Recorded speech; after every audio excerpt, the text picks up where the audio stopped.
Boa noite. Boa noite. Feliz sábado. Tudo bem com vocês?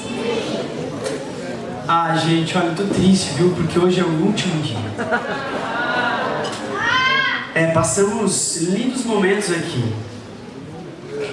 E eu fico feliz porque vocês não vieram a semana toda por causa do iPhone. Eu tô brincando. Eu sei que você veio aqui por causa da palavra de Deus. Amém. Eu fico feliz de ter encontrado você todos os dias aqui. Tem um lanche também, né, Paulinho? Tem um lanche também. Abra sua Bíblia, por favor. Livro de Jonas. Não podemos sair daqui hoje ou terminarmos a semana sem falarmos de missão. Missão precisa estar no coração, precisa correr pelas nossas veias como o sangue corre. Missão é a nota principal que a igreja precisa tocar. Sem missão não há crescimento de igreja. Sem missão, na verdade, não existe igreja. E sem missão, não temos o porquê de estarmos aqui. Antes de nós lermos o livro de Jonas, eu quero contar para você o pano de fundo desse livro. Primeiro, Jonas. O que significa Jonas? Jonas significa pomba enganada sem entendimento.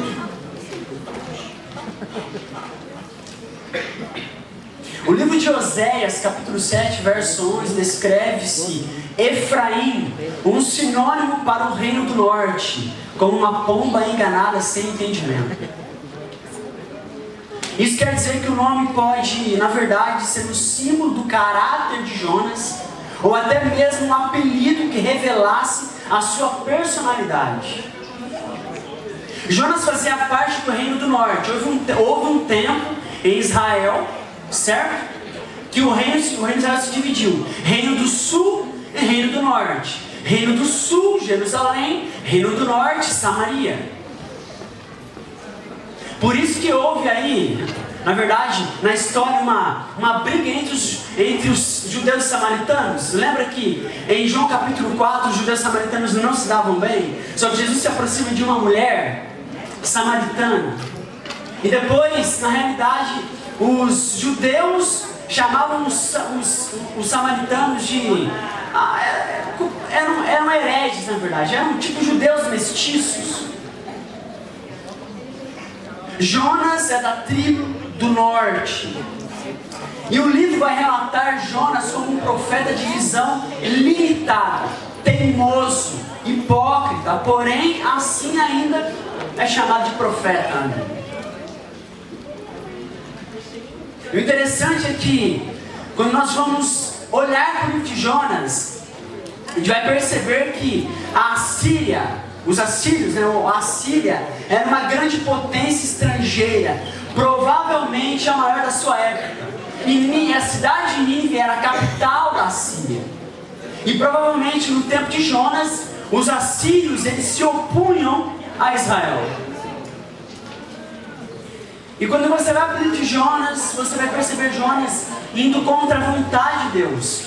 E a pergunta que nós fazemos no livro de Jonas é: por que será que Jonas vai contra a vontade de Deus? Ao invés de aceitar o chamado de Deus para pregar a cidade de Nínive, ele foge da presença do Senhor. Nos tempos de Jonas, Nínive era uma das maiores e mais importantes cidades do Império Assírio, localizada nas margens orientais do rio Tigre, na Mesopotâmia. A Mesopotâmia era banhada por rios. Era um lugar próspero. Nínive era um centro significativo de poder, cultura e comércio.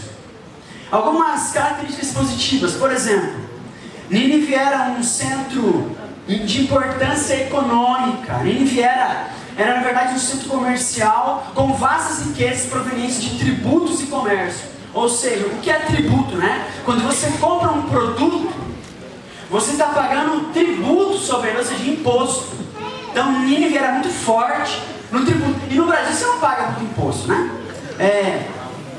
Mas Nínive era rica por causa do seu comércio. Havia um grande desenvolvimento urbano sobre a cidade de Nínive. As suas construções grandiosas, seus palácios, seus templos, seus muros fortificados. Alguns historiadores dizem que os muros, na verdade, de Nínive eram tão largos que as carruagens poderiam passar de um lado para o outro.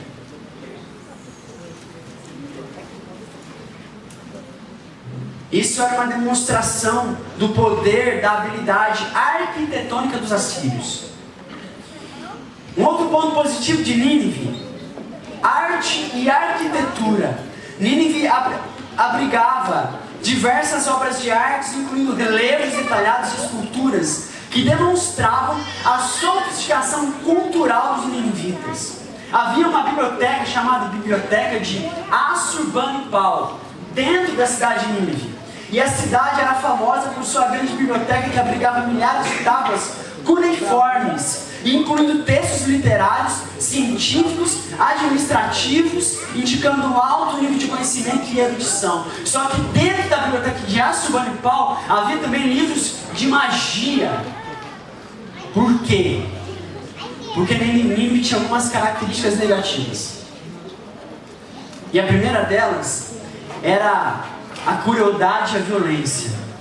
Quando os ninivitas, por exemplo, eles enfrentavam, ou os assírios enfrentavam o exército inimigo, eles escravizavam alguns, torturavam outros, e uma forma de tortura, sabe qual era? Eles pegavam pedaços de pau, faziam a ponta como lança, matavam os soldados, ou pegavam alguns soldados vivos e enfiavam aqui, pela garganta para sair pelo ânus e fincavam na praia para que o mar pudesse levar. Essa forma de tortura era uma maneira dos assírios impor as suas leis, o seu poder sobre o seu inimigo. Nínive era símbolo de opressão, de tirania para muitas nações vizinhas que sofreram sob a dominação assíria, com práticas que incluíam a deportação em massa e escravização de povos conquistados. A religião era pagã, e uma das formas de adoração aos seus deuses era a prática da orgia, da imoralidade. Os assírios também, eles sacrificavam os seus primogênitos, os seus bebês aos deuses. Na verdade, os povos antigos, muitos faziam isso, né? Construíam cidades, e depois de construir as cidades, eles pegavam seus primogênitos, seus bebês, sacrificavam os seus ídolos e sepultavam esses bebês abaixo do solo do subsolo dessas cidades, para chamar a atenção e a bênção dos deuses. Olha o que diz Jonas capítulo 1. Veio, diz o verso 1, a palavra do Senhor a Jonas, filho de Amitai, dizendo: dispõe-te, vai à grande cidade de Nínive e clama contra ela, porque a sua malícia subiu até mim. Jonas se dispôs, mas para fugir da presença do Senhor para Tarsis, e tendo descido a Jope, achou um navio que ia para Tarsis, pagou, pois, a sua passagem e embarcou nele, para ir com eles para Tarsis, para longe da presença do Senhor. Você percebe agora o porquê Jonas decide fugir da presença de Deus, do seu chamado? Ele conhecia Nínive, ele sabia quem eram as pessoas de lá. Os assírios estavam se opondo a Israel. Jonas faz um preconceito daquela cidade. Porque na realidade o livro vai dizer que Jonas conhecia Deus. Sabia que Deus era um Deus tardio em se irar, grande em misericórdia, um Deus compassivo, clemente, bondoso. E que se ele fosse para Nínive pregar, de alguma forma Deus poderia mudar de ideia e salvar aquele povo. Nós não somos muito diferentes de Jonas, não, amigos. Porque nós também fazemos um preconceito sobre a vida de algumas pessoas. Às vezes você olha para aquele seu vizinho, sabe, para aquele bairro da cidade, para algumas pessoas que você conhece, você pensa assim, não, essa pessoa é impossível dela aceitar a mensagem do Evangelho. Ela vive aí embriagada, vive drogada, essa pessoa se prostitui. A gente olha para algumas pessoas dessa cidade, alguns bairros difíceis de serem alcançados, e pensamos assim, não, é impossível a mensagem alcançar o coração dessas pessoas. Eu quero dizer para você que o chamado de Deus é claro para Jonas e inequívoco. Dispõe-te e vá. Deus não chegou para Jonas e falou assim, ó Jonas, você pretende ter teologia para pregar em Nínive. Você precisa ser um pastor, ou um líder de igreja, ou você precisa ter um mestrado, um doutorado, um pós-doutorado, para ir para lá. Você tem que ter esse dom ou aquele. Não. Deus só chegou para Jonas e falou assim, Jonas, dispõe-te e vá. Dispõe-te e vá.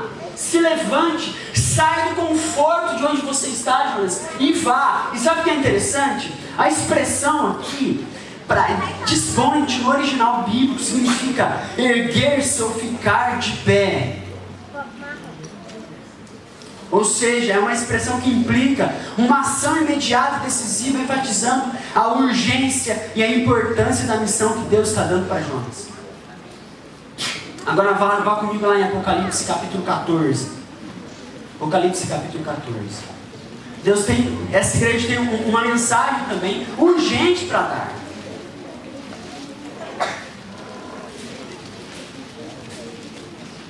Apocalipse 14, verso 6. Diz assim, vi outro anjo, voando pelo meio do céu, tendo um evangelho eterno para pregar aos que se assentam sobre a terra, e a cada nação, e tribo, língua e povo, dizendo, em grande voz, temei a Deus e dai-lhe glória, pois é chegada a hora do seu juízo, e adorai aquele que fez o céu, o mar, a terra e as fontes das águas. A expressão dispõe-te é a mesma expressão no grego ou são expressões parecidas na realidade, porque dispõe-te indica urgência, e a expressão grande voz é a expressão grega megafone, que é para você gritar. Essa igreja, esse anjo voando pelo meio do céu, é uma igreja, e na Bíblia, no Apocalipse, é a igreja remanescente, e nós cremos que nós somos a igreja dos últimos dias, a igreja remanescente de Deus na terra, que tem uma mensagem urgente para dar para essa cidade, porque entenda, a sua Nínive é Marialva.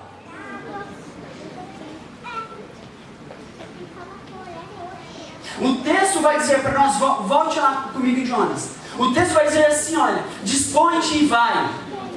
A cidade de Nínive, e clama contra ela, porque é a sua malícia. Olha que interessante.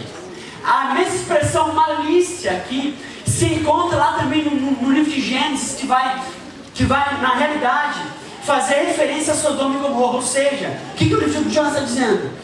Que os mesmos pecados que haviam em Sodoma e Gomorra, haviam também onde? Na cidade de Nínive. Lembra que Sodoma e Gomorra foi destruída pelo fogo consumidor de Deus. E Nínive também seria consumida pelo Senhor. Jonas conhecia a cidade, assim como você conhece essa cidade, e muitas pessoas dessa cidade, que estão vivendo uma vida torta, que estão perdidos por aí, desorientados. Mas o texto diz que a expressão desponde também significa que é para sair da zona do conforto. Porque a gente gosta de uma igreja linda assim, maravilhosa como essa, não é mesmo? Com cadeiras estofadas, confortável, com ar-condicionado. Tem ar-condicionado? Tem, né? É que no meu, lá é diferente. Lá é de parede mesmo. E a gente se acostuma, não é mesmo? A gente se delicia em ouvir um bom sermão, uma boa música, num lugar agradável como esse. Só que entenda, dispor-se é sair da zona do conforto. É sair da zona do conforto. E amigos queridos,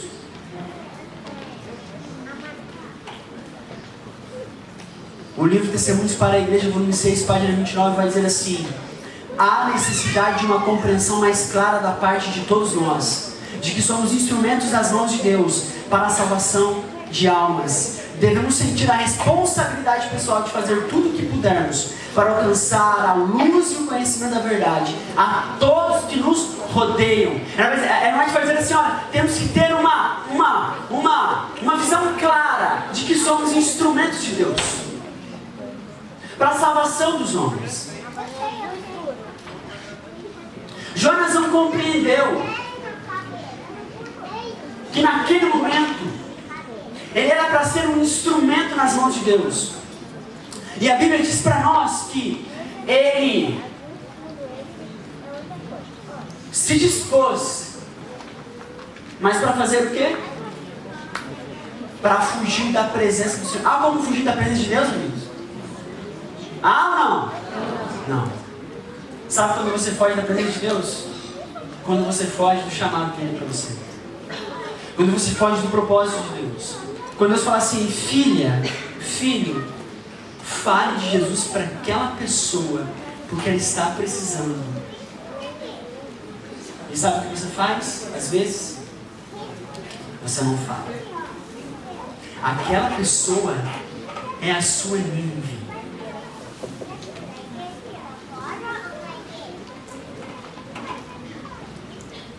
Cada um de nós temos uma responsabilidade pessoal, individual. A gente prega de missão para toda a igreja, mas eu quero que você entenda que essa mensagem não é para vocês, é para você, para mim. Jonas foge do propósito de Deus, da missão de Deus, e vai para Tarsis. E Tarsis era uma cidade fortíssima no comércio com Nínive. Aliás, era um centro de muito barulho, porque muitas rotas comerciais passavam por Tarsis. E sabe o que Jonas faz? Jonas vai para Tarsis para se esconder, na verdade, da sua consciência. E sabe, nos barulhos dessa cidade, nas buzinas dos carros, no barulho do trânsito, a gente se esconde do chamado que Deus tem pra gente. Eu não sei se você é como eu, mas quando eu passo pelas ruas aí, de Maringá, eu fico pensando, as pessoas estão comprando, elas estão vendendo, elas estão caminhando, elas estão indo para onde? Será que muitas delas sabem para onde elas estão indo? Qual é o sentido da vida? Será que todas elas sabem que Jesus Cristo está voltando para buscar o seu povo? E nós temos uma mensagem poderosa em nossas mãos. Há uma igreja remanescente no livro do Apocalipse dizendo que tem uma mensagem, um único evangelho eterno, um evangelho imutável, um evangelho que não muda com o tempo, o mesmo evangelho que Cristo pregou quando esteve aqui. E as pessoas estão simplesmente caminhando pela vida sem sentido. E a palavra diz que Jonas vai para Jope, achou um navio, diz o verso 13, que ia para Tarsis, pagou, pois a sua passagem, e embarcou nele para ir com eles para Tarsis, para longe da presença do Senhor. Mas o Senhor lançou sobre o mar um forte vento, diz o verso 4, e fez-se no mar uma grande tempestade, e o navio estava pronto a se despedaçar. Então os marinheiros, cheios de medo, clamavam cada um ao seu Deus e lançavam ao mar a carga que estava no navio, para o aliviarem do peso dela. Jonas, porém, havia descido ao porão e se deitado e dormia. O que mesmo? Como que ele dormia? Profundamente. Eu quero que você imagine assim, ó. Imagine Marialva em cima de um navio. E imagine você no porão.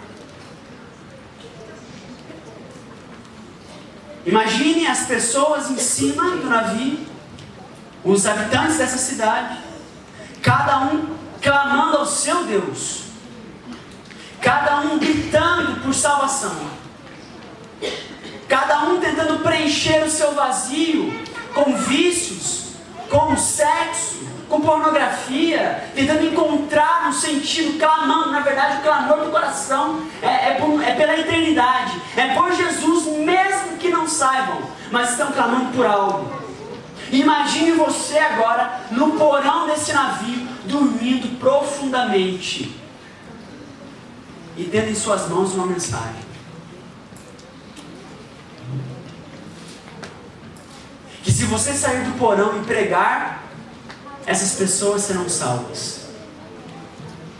Sabe o que significa dormir profundamente aqui? Indiferença. Sabe o que é pior do que ódio? É a indiferença. É quando você vê alguém brigando e, igual a gente vê nas redes sociais, né, o pessoal está fazendo o quê? Está fazendo o quê? Tem dois caras se matando, ó. E a galera está fazendo o quê? Hein, gente? Filmando. Ao invés de fazer o quê? Deixar o celular do lado e ajudar. A igreja parece que está dormindo no porão profundamente, enquanto os marinheiros estão cada um clamando ao seu Deus. Jonas foi indiferente com relação à cidade de Nínive, foi indiferente com relação à vida daqueles homens que estavam tirando as cargas do navio para simplesmente tentar sobreviver. Então eles descem no porão, encontram Jonas dormindo, acordam ele e dizem: olha, nós clamamos ao nosso Deus, agora clame ao seu Deus. Está acontecendo alguma coisa, que lançaram sorte, a sorte caiu sobre Jonas.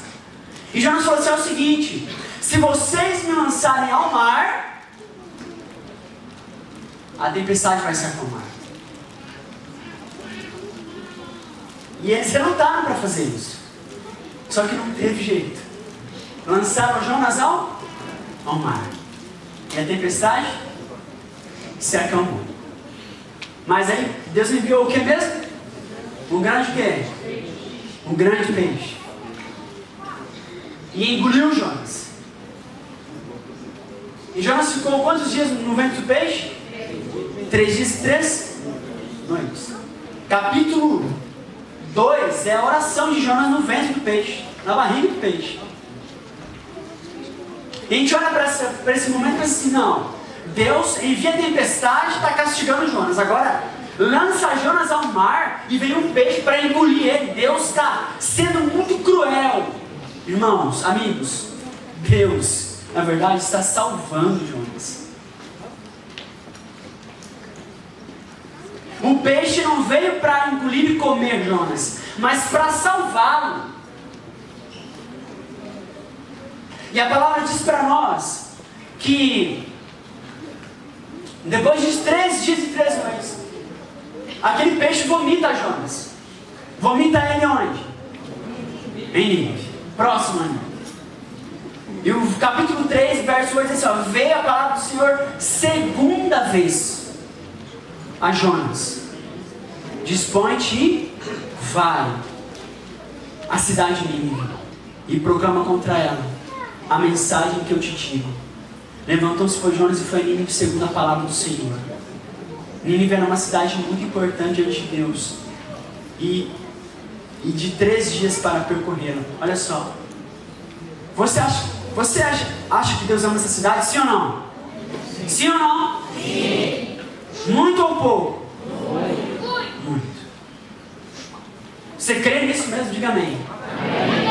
Você crê. Então, se você crê, pregue. Fale para essa cidade. Percorra por ela. Vá de casa em casa, vá de comércio em comércio. Eu não sei qual a estratégia que Deus vai te dar, mas fale, pregue, proclama, porque entenda, a malícia dos pecados também está subindo ao trono da graça de Deus. Jesus está voltando. E temos uma mensagem urgente. Jonas percorreu aquela cidade, pregou para toda ela. O capítulo 4, o verso 1 vai dizer para nós que aquela cidade tinha mais de 120 mil pessoas. Aqui nós temos quantas? 40? 40 mil? 20 mil? Não sei quantas. 46. 40 aí? 47, olha só. Não, 3. 43? É. 43. Mas o IBGE eu acho que está furado, é com uns 47. Quem dá mais? Não, é muito. O IBGE depois. Olha só. Percebe que ela não é tão grande comparada a Nínive. A Bíblia diz que Nínive tinha mais de 120 mil pessoas. Nós temos 40 e poucas mil pessoas aqui. E a Bíblia diz que os ninivitas creram em Deus, proclamaram um jejum e vestiram-se de panos de saco, que era uma forma de demonstrar o quê? Arrependimento. E diz a Bíblia, desde o maior até o menor. E a notícia, a mensagem chegou até o rei de Nínive. O rei disse assim, olha, proclame Jesus o jejum por toda a cidade, veste-se de pano de saco. Olha, é o seguinte, joga cinza até sobre os animais. E a Bíblia diz que, lá no verso 10 do capítulo 13, viu Deus o que fizeram, como se convertendo do seu mau caminho, e Deus se arrependeu do mal. A expressão arrependeu aqui é Deus mudou de ideia, certo? Do mal que tinha lhes dito que faria, e não fez. Você percebe como Deus ama essa cidade? Mas muitos de nós ainda continuamos no porão. Parece que a igreja está dormindo espiritualmente. Parece que a mensagem que nós temos não é tão poderosa assim. Não transforma tanto assim. Sabe por quê? Por causa do orgulho, por causa do apego, por causa da soberba, por causa de não buscarmos a palavra. Estamos mornos espiritualmente. Parece que Laodiceia está de fato se cumprindo na igreja. E estamos dormindo. E continuamos dormindo. E o capítulo 4 vai dizer assim: com isso desgostou-se Jonas extremamente e ficou irado. Jonas ficou irado, se desgostou porque Deus mudou de ideia com respeito ao que faria sobre a cidade. Um profeta do Senhor. E olha só, e orou o Senhor e disse: ah, Senhor, não foi isso que eu disse estando ainda na minha terra. Por isso me adiantei, fugindo para Tarsis, pois sabia que és Deus clemente, misericordioso, tardio em irar-se, grande em benignidade, e que te arrependes do mal. Peço-te, pois, Senhor, que tires a minha vida, porque melhor é morrer do que viver. Olha só, tudo isso por causa da salvação daquelas pessoas. E diz o texto ainda: e disse o Senhor: é razoável a tua ira? Então Jonas saiu da cidade e assentou-se ao oriente da mesma, e ali fez uma enramada. Olha só que interessante. A expressão enramada aqui é a palavra hebraica Sucote, que significa cabana. Lembra as festas dos tabernáculos e das cabanas que os judeus faziam? Jonas fez uma cabana, e diz a Bíblia que ele fez uma cabana, e ele se assentou ali assim, ó, e ficou olhando para onde? Para onde? Para a cidade, para saber do que. Olha a lição que Deus nos ensina nesse livro. Parece que a gente fez uma cabana pra gente, sabe? A gente está acomodado dentro dela, olhando para a vida das pessoas, para saber o que vai acontecer com elas.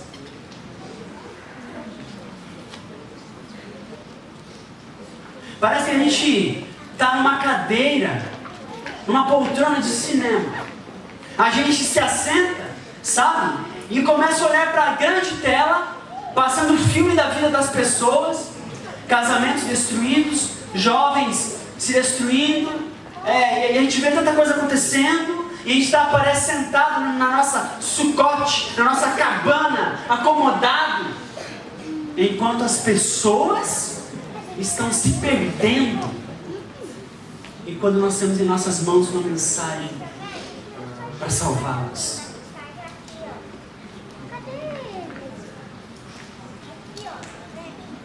De repente Deus, Ele faz nascer uma planta sobre Jonas. E aquela planta trouxe sombra a ele. E de repente, no outro dia aquela planta morreu. Jonas reclama da planta, se enfurece, porque Deus envia um forte vento quente que bate no rosto de Jonas, e Jonas quase desmaia. E Jonas preocupado com a planta, e olha o que Deus diz lá no capítulo 4: tornou o Senhor, capítulo 4, verso 10, tens compaixão da planta que te não custou trabalho, a qual não fizeste crescer, que numa noite nasceu e na outra pereceu, e não hei de eu ter compaixão.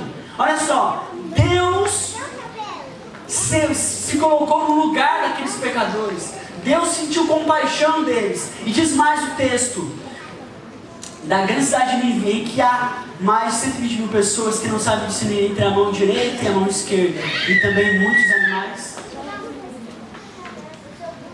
Sabe qual é o problema de Jonas? É que Jonas estava tão preocupado com uma plantinha, ou seja, com uma coisa tão insignificante, com uma coisa tão trivial, com uma coisa tão sem importância, e ele deixou de focar na salvação das pessoas. Será que isso não acontece com a igreja também, irmãos? A maior luta de um pastor é mobilizar a igreja para a missão. Sabe por quê? Porque o pastor tem que ficar resolvendo fofocas, problemas de relacionamentos. Porque o pastor tem que ficar intermediando entre um e outro para não dar briga. E aí Satanás consegue ganhar, sabe por quê? Porque ele mantém a igreja distraída e a igreja não cumpre a missão. Enquanto ele mantém a igreja distraída, ele também mantém os de fora que não conhecem a mensagem cada vez mais imergidos no pecado, e a igreja está no porão, a galera está lá em cima gritando por salvação, e assim vai. Você percebe? Essa igreja é linda, maravilhosa, e temos que nos preocupar com a estrutura, sim, porque ela tem a sua importância. Mas entenda, o mais importante são as pessoas. Eu quero contar uma história para você.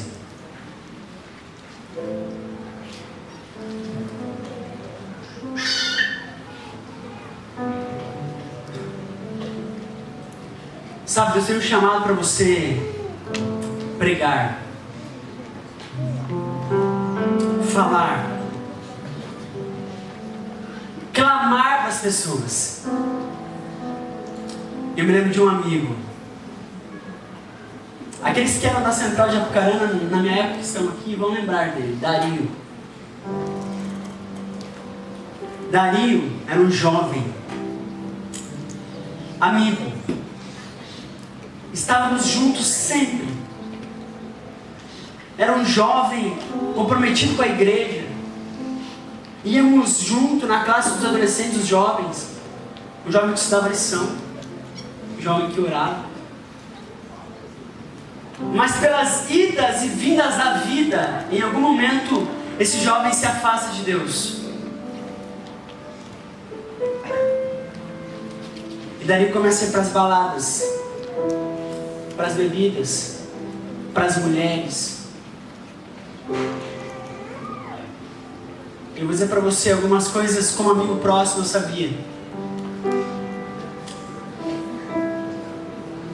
Ele ia para a balada na sexta e saía no domingo. Às vezes ia para o trabalho direto. Nessa época ele mexia com cargas pesadas. E um dia eu recebo a notícia de que o Dari fez uma execução e uma carga caiu sobre ele. Foi para o hospital, ficou uma semana praticamente em coma.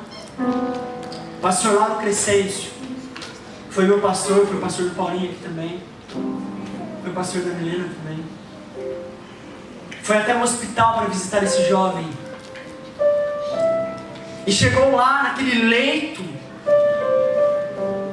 Daí estava, só conseguia mexer esse dedo aqui e piscar os olhos, mais nada.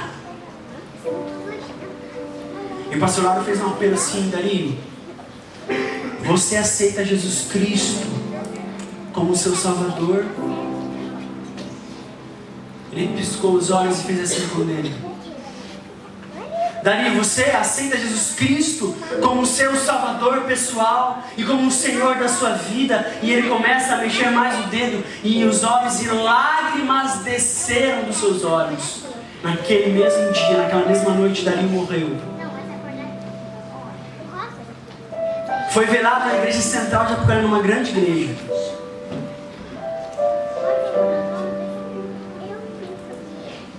Vários amigos. Aquela igreja estava lotada de gente. O pastor Lauro fez a mensagem na volta de Jesus. Contou que Dari havia aceitado Jesus Cristo no último instante da sua vida.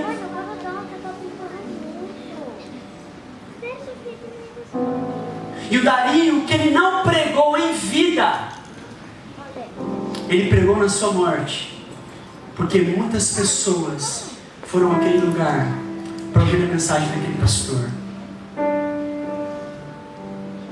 E aí? Você vai esperar morrer para pregar? Ou você de fato vai entender que Deus tem um chamado para você? De que a sua língua pode ser o seu vizinho do lado, pode ser o seu vizinho da frente, que a sua língua pode ser os colegas do seu trabalho, os colegas de universidade. Em igreja, quem são aqueles que vão se levantar para dizer assim: pastor, eu quero ajudar o pastor Diogo a pregar o evangelho para essa cidade?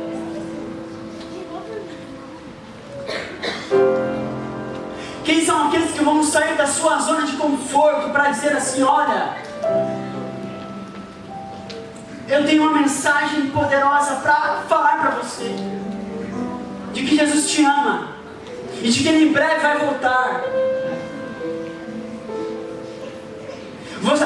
O evangelho que alcançou você, querido irmão, ele precisa ultrapassar as fronteiras do seu coração. Não pode ficar somente aqui.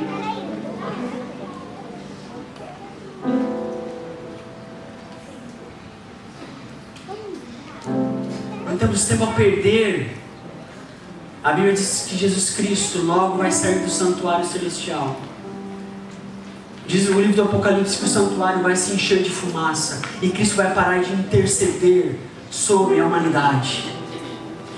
Quando Cristo sair do santuário, o povo de Deus já estará selado. E o Apocalipse vai dizer que as pragas vão começar a cair sobre a terra. Mas ainda a porta da graça está aberta, Cristo está no santuário. E você precisa entender que você é um instrumento nas mãos de Deus. voltar porque eu quero me encontrar com meu avô.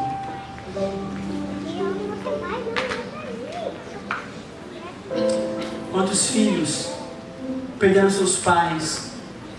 Quantos pais perderam seus filhos e querem ver Jesus voltar para poder abraçar essas crianças, para poder abraçar esses pais?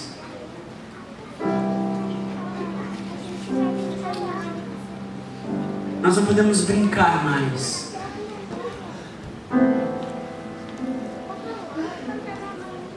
Tem que parar de brincar de cristão.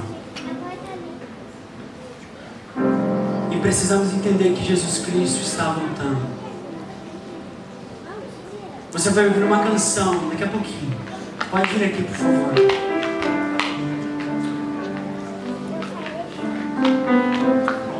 Enquanto você escuta essa canção,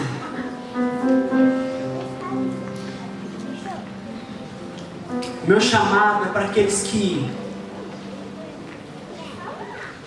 vão se levantar, vão se dispor, vão sair de onde estão e virão aqui à frente para dizer assim: Senhor, eu me disponho a pregar, a falar, a alcançar pessoas para o reino de Deus. Porque eu quero ver o Senhor voltar logo para nos buscar, para devolver a eternidade que um dia perdemos. Enquanto você ouve essa canção, eu quero ver aqueles heróis que vão se levantar do seu lugar e virão aqui à frente para eu poder orar por você.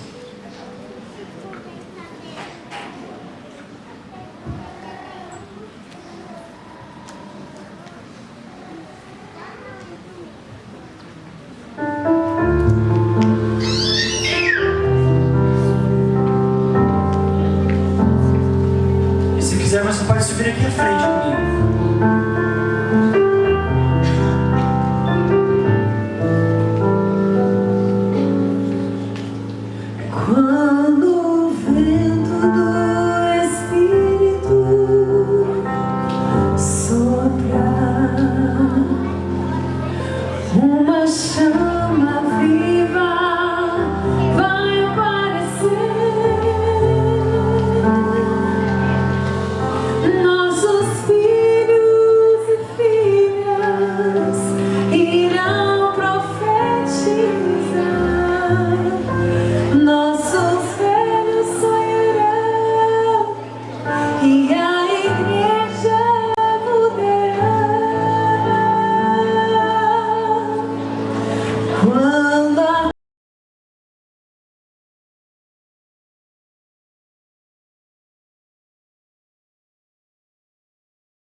Senhor, muito obrigado pela mensagem da sua palavra.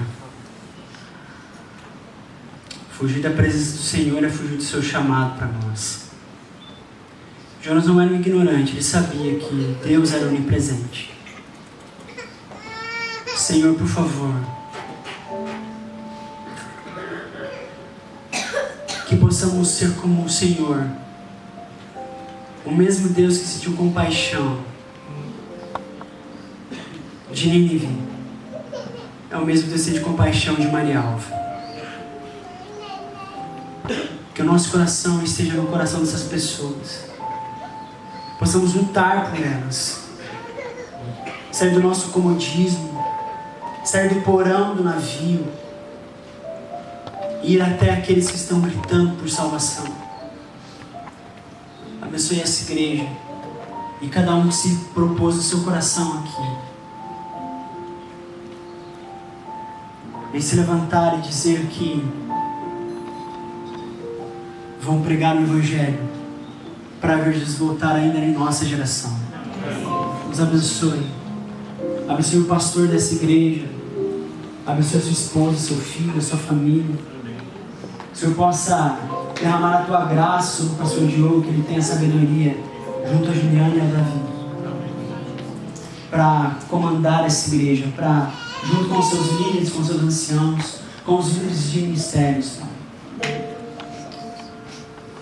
que essa igreja cresça cada vez mais